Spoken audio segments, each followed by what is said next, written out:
স্বাগতম জনাইছোঁ। আজি আমি আপোনালোকক দেখুৱাবলৈ ওলাইছোঁ মদন কামদেৱ দেৱালয়। বলক তেন্তে আৰম্ভ কৰোঁ। মই অংকিতা, কেমেৰাৰ পিছত থকা ছোৱালীজনী। মই ভাবিলোঁ আজি আপোনালোকৰ লগত অলপ দেখা দেখি হওঁ।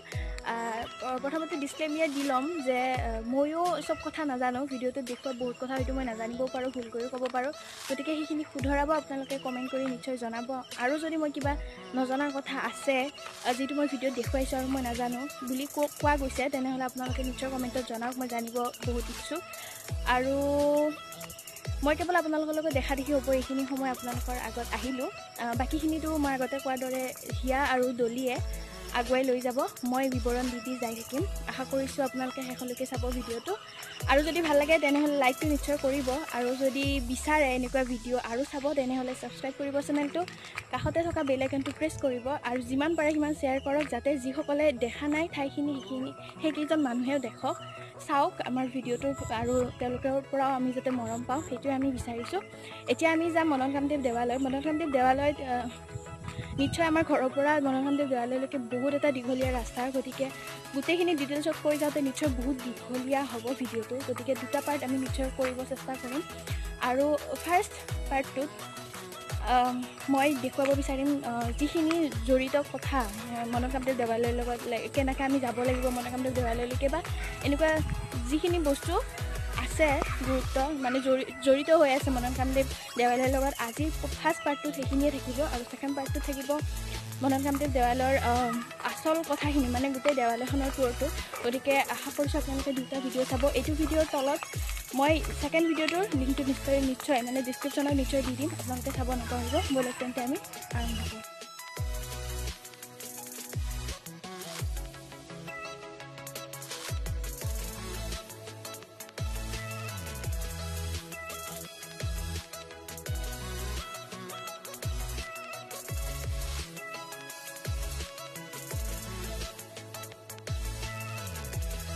থিয় হৈ আছোঁ মদন কামদেৱ মন্দিৰত যোৱাৰ ৰাস্তাটো। আমি আহিছোঁ এইটো ৰাস্তাৰে, আৰু ইয়াৰ পৰা আমি সোমাই আহিছোঁ, আৰু এইটো হ'ল মেইন ৰাস্তা মদন কামদেৱ দেৱালয়লৈকে যাব। আৰু ইয়াৰ পৰা পোনে পোনে যিটো ৰাস্তা দেখিছে সেইটো একেবাৰে 30 নং ৰাষ্ট্ৰীয় ঘাইপথত জইন হয়, আৰু তাতেই মদন কামদেৱ দেৱালয়ৰ মুখ্য গেটখন আছে। আৰু সেইখনেৰে যেতিয়া আপোনালোকে প্ৰৱেশ কৰিব মদন কামদেৱ দেৱালয়ত যাম বুলি, তেতিয়া তাৰ পৰা সম্পূৰ্ণ চিধা ৰাস্তাৰে গ'লে আমি মদন কামদেৱ দেৱালয় পাম। ব'লক তেন্তে এতিয়া আমি আৰম্ভ কৰোঁ আমাৰ মদন কামদেৱ দেৱালয়লৈকে যাত্ৰাটো।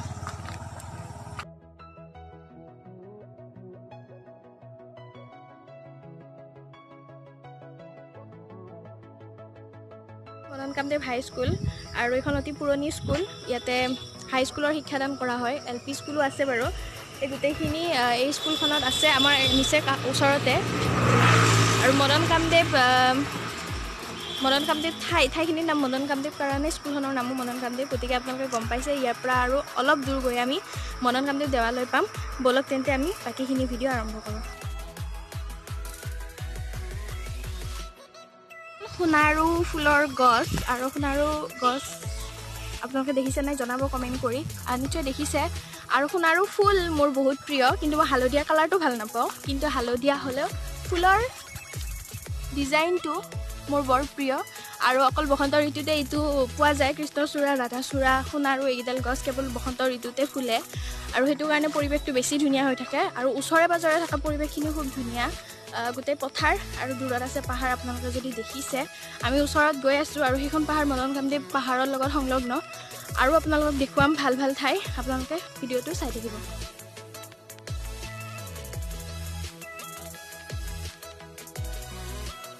এইখিনি হ'ল মদন কামদেৱ মন্দিৰৰ পাহাৰৰ লগত জড়িত এইখন পাহাৰ। এইখন পাহাৰ পথাৰৰ পৰা একেবাৰে ওচৰতে আছে। আপোনালোকে কিমান দূৰত আছে আপোনালোকে ধৰিব পাৰিছেনে নাজানো। আমাৰ একেবাৰে ওচৰতে, আৰু পাহাৰখনৰ নাম নৰসিংহ পাহাৰ। আৰু এইখন পাহাৰৰ লগত লাগি আছে মদন কামদেৱ দেৱালয় অৱস্থিত থকা পাহাৰখনত মদন কামদেৱ দেৱালয়। আমি এতিয়া দলি আৰু হিয়াৰ লগত আমাৰ যাত্ৰা অব্যাহত ৰাখিম। তেনেহ'লে ব'লক যাওঁ। গছ আৰু তেতেলী লাগি আছে এটা দুটা বাৰু, আৰু এডাল খেজুৰৰ গছ। মই আগতেও কৈছোঁ, গাঁৱৰ অঞ্চলত খেজুৰৰ গছ বহুতেই বেছি পোৱা যায়, আৰু ইয়াৰ লগে লগে আৰু বিভিন্ন ধৰণৰ গছ আছে। এই পাহাৰখন একেবাৰে ওচৰৰ পৰা মই আপোনালোকক দেখুৱাই দিছোঁ। তালৈকে যাবতো নোৱাৰিম, কাৰণ এতিয়া বাৰিষা বতৰ, গোটেই বৰষুণৰ পানী বোকা এইবিলাক হৈ আছে, আমি যাব নোৱাৰোঁ তালৈকে। কিন্তু একেবাৰে ওচৰতে পাহাৰখন, আৰু সেইটো কাৰণে দৃশ্যটো বেছিয়ে ধুনীয়া, বহুত ধুনীয়া ঠাণ্ডা বতাহ বলি থাকে ইয়াতে।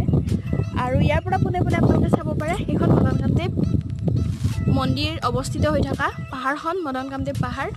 বাকীখিনি মই আপোনালোকক কৈ যাই থাকিম। এতিয়া আপোনালোকে ইয়াৰে সেউজীয়া ভিউটো চাই লওক।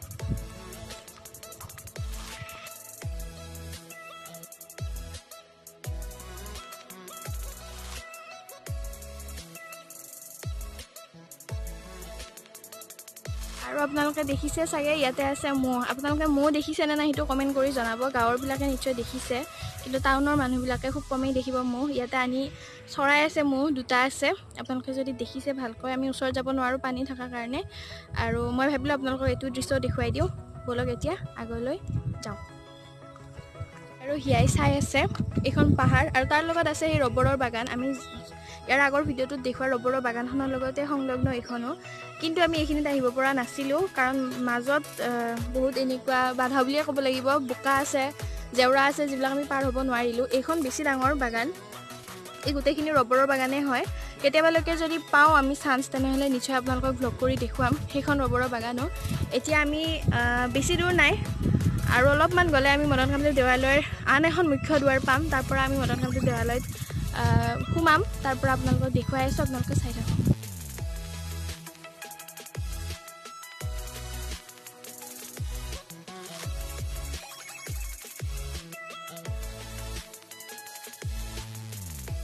আমি পাম বাৰু, আপোনালোকক কেৱল ইয়াৰে ভিউটো দেখুৱাই দিছোঁ। আপোনালোকে মদন কামদেৱ দেৱালয়ত আহি পাইছেনে নাই সেইটো কমেণ্ট কৰি জনাবচোন। আৰু আগতেও যদি আহি পাইছে, আজি 5 বছৰৰ আগলৈকে ইমান উন্নত নাছিল ঠাইখন, এতিয়া বহুতেই বেছি উন্নত হৈছে। মই আপোনালোকক গোটেইখিনি কৈ দিম, দেখুৱাই দিম। আগতেও যদি আহি পাইছিলে, এতিয়াৰ নতুন দেৱালয়খন আপোনালোকে নিশ্চয় চাব আহিব পাৰে। আৰু যদি আহি পোৱা নাই নিশ্চয় আহক।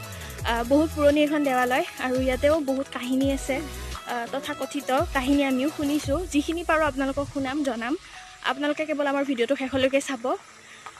আৰু এই ৰাস্তাটোৰে গ'লে, ইয়াৰ পৰা লেফ্টত যিটো ৰাস্তা আছে, সেই ৰাস্তাটোৰে গ'লে আন এক মন্দিৰ আছে, গদাধৰ মন্দিৰ বুলি কয়।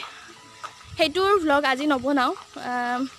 এটা ৰাজহুৱা মন্দিৰ, কিন্তু বহুতেই বেছি মায়াবী মন্দিৰটো। আৰু এই ৰাস্তাটোৰে পোনে পোনে গ'লে সেই গদাধৰ মন্দিৰটো দেখা পোৱা যায়। মই কেতিয়াবালৈকে আপোনালোকে সেইটো ভ্লগ বনায়ো দেখুৱাম। দেখিছে ইয়াৰ ৰাজহাঁহ, আপোনালোকে ৰাজহাঁহ নিশ্চয় দেখিছে। ইয়াৰ গাঁৱলীয়া দৃশ্য, সচৰাচৰ জেনেৰেল হাঁহে থাকে, কিন্তু ইয়াতে ৰাজহাঁহ থকাৰ কাৰণে আপোনালোকক দেখুৱাইছোঁ। আৰু সেইফালে আছে গাহৰিৰ পোৱালি। আপোনালোকে এনেকুৱা অৱস্থাত গাহৰি পোৱালি দেখিছেনে নাই সেইটোও কমেণ্ট কৰি জনাব। মজবৰ আপোনালোকে কমেণ্ট কৰি জনাব কি ভাল লাগিছে, কি বেয়া লাগিছে। আৰু এতিয়া আৰু কেইটামান খোজ পাৰ হ'লে আমি পাম মদন কামদেৱ দেৱালয়। ব'লক। মদন কামদেৱ দেৱালয়ৰ ছেকেণ্ডখন মুখ্য দুৱাৰ। ইয়াৰ পৰা আমি ভিতৰত সোমালে আমি মদন কামদেৱ মন্দিৰ, মদন কামদেৱ দেৱালয় দেখিম। আৰু ওচৰত এইখন পাহাৰ আৰু আছে, দলি আৰু হিয়া ৰৈ ইয়াতে। এইটো ৰাস্তাত যায়, আপোনালোকে চাব পাৰি। ইয়াতে লিখা আছে শিৱ গহ্বৰৰ ধাম আৰু যৌগিক আশ্ৰমলৈ যোৱা পথ, এই ৰাস্তাটো। আৰু এইটো যে ঘৰটো আছে, এইটো হ'ল ফৰেষ্ট কেম্প বুলিয়ে ক'ব লাগিব, এটা বিট উপখণ্ড। আৰু তাৰ কাষত আছে এখন চেগুনৰ বাগান, পাহাৰ, আৰু চাৰিওফালে চেগুনৰ গছ আছে।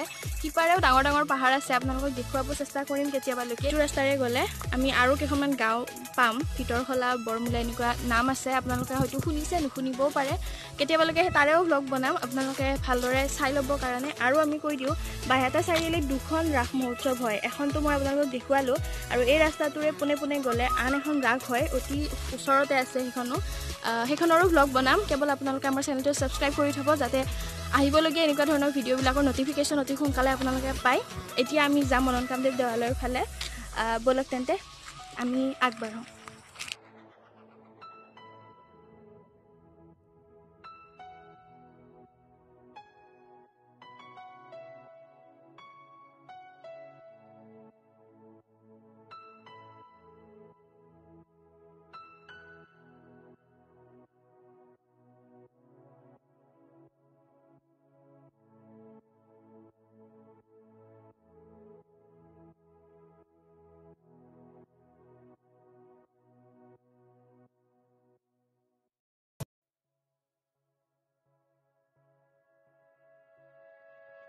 মন্দিৰৰ দেৱালয়ৰ নদী, বেছি পানী নাথাকে ইয়াতে। এতিয়া বাৰিষাৰ কাৰণে অলপ বেছিয়ে হৈ আছে, আৰু দেখিব বেছিয়ে ধুনীয়া হৈ আছে। পাহাৰৰ কাষত নদী নিশ্চয় থাকিবও লাগে।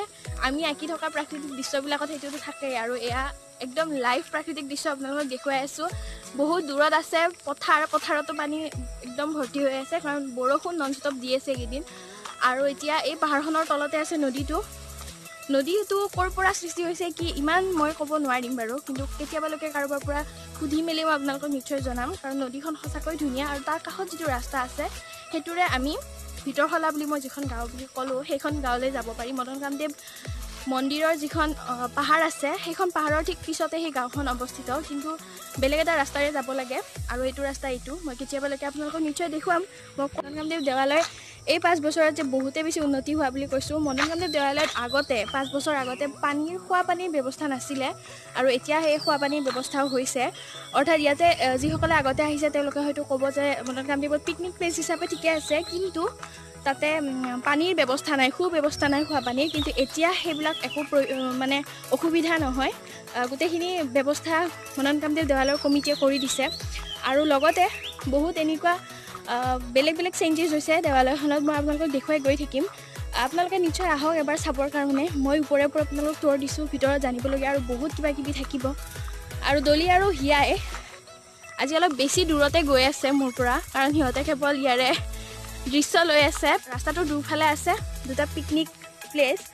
যেতিয়া ডিচেম্বৰ মাহ পৰে, নৱেম্বৰ ডিচেম্বৰ মাহৰ পৰা আৰম্ভ হয় মানে চাফ চিকুণতা। এতিয়া এনেকৈ আছে, এতিয়াও খাব পাৰি পিকনিক, কিন্তু ইয়াতকৈ বেছি চাফা কৰি দিয়ে, পৰিষ্কাৰ কৰি দিয়ে, চাফ চিকুণতাটো বেছিয়ে কৰি দিয়ে। আৰু বিভিন্ন ধৰণৰ নিষিদ্ধতা ইয়াতে লগাই দিয়ে, যেনেকুৱা ধপাত মুক্ত এলেকা, এনেকুৱা ধৰণৰ নিষিদ্ধতা লগাই দিয়ে কমিটিয়ে।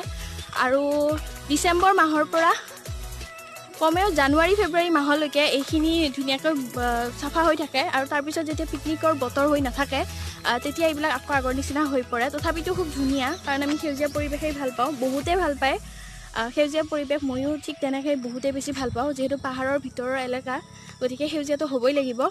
এতিয়া আমি ফাইনেলি গৈ পাম এতিয়া মদন কামদেৱ দেৱালয়ৰ মেইন কেম্পাছলৈকে, আৰু আমি এতিয়া যাই থাকিম। ব'লক। আজিৰ ভিডিঅ'টো এইখিনিলৈকে আছিলে, এইখিনিতে সমাপ্ত হ'ল। Bye bye.